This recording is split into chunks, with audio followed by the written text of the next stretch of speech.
যুক্তরাজ্যে বসবাসরত যে কোনো শিশু যদি 18 বছর বয়সের আগ পর্যন্ত টানা 7 বছর ইউকেতে বসবাস করে তাহলে সে লিভ টু রিমেইন এর জন্য আবেদন করতে পারবে। এখানে একটি গুরুত্বপূর্ণ বিষয় হলো শিশুটির জন্ম ইউকেতে হয়েছে কিনা কিংবা তার বাবা মা লিগ্যাল না ইললিগ্যাল অবস্থায় আছেন সেটা দেখা হবে না। শুধু 7 বছর ইউকেতে বসবাস করলেই যে কোনো শিশু ILR এর জন্য আবেদন করতে পারবে। আগে এই নিয়মে আবেদনকারী শিশুকে প্রথমে 2.5 বছরের একটি ভিসা দেওয়া হতো। এরপর প্রতি 2.5 বছর পর 4 বার ভিসা নবায়ন করতে হতো। মোট 10 বছর বৈধভাবে ইউকেতে থাকার পর সে স্থায়ীভাবে থাকার আবেদন বা সেটেলমেন্ট করতে পারত।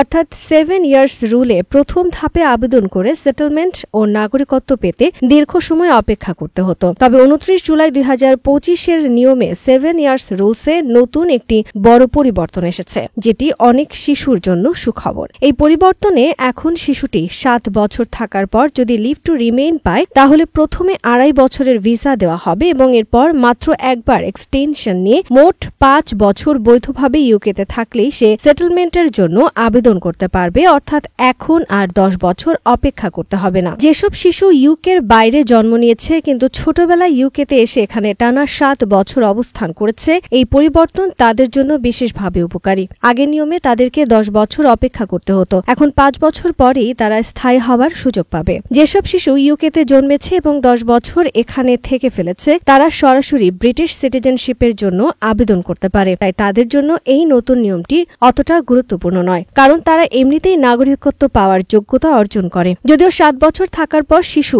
লিভ টু রিমেইন এর জন্য আবেদন করতে পারে, তবুও সরকারের পক্ষ থেকে কিছু বিষয় বিবেচনা করা হয়। এর মধ্যে রয়েছে ইউকে থেকে শিশুটিকে চলে যেতে বলা যুক্তিযুক্ত হবে কিনা, তার সামাজিক যোগাযোগ, স্কুলিং, মানসিক স্বাস্থ্য, পারিবারিক কাঠামো ইত্যাদি। এগুলো সন্তোষজনক হলে ভিসা গ্রান্ট করা হয়। এই নতুন পরিবর্তন 7 ইয়ার্স রুলসকে আরও মানবিক ও বাস্তব ভিত্তিক করেছে। বিশেষ করে যেসব পরিবার দীর্ঘদিন ধরে অনিশ্চয়তায় ছিল তাদের সন্তানদের ভবিষ্যৎ নিয়ে, তাদের জন্য এই নিয়মটি স্বস্তিদায়ক।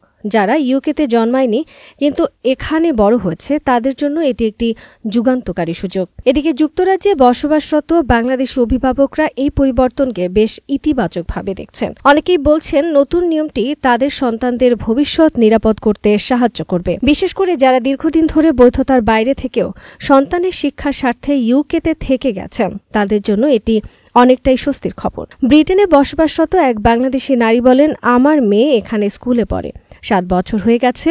আগে ভেবেছিলাম 10 বছর না হলে কিছু হবে না, এখন শুনছি 5 বছর পরেই সে সেটেলমেন্টের জন্য আবেদন করতে পারবে। এটা আমাদের জন্য বিশাল সুখবর।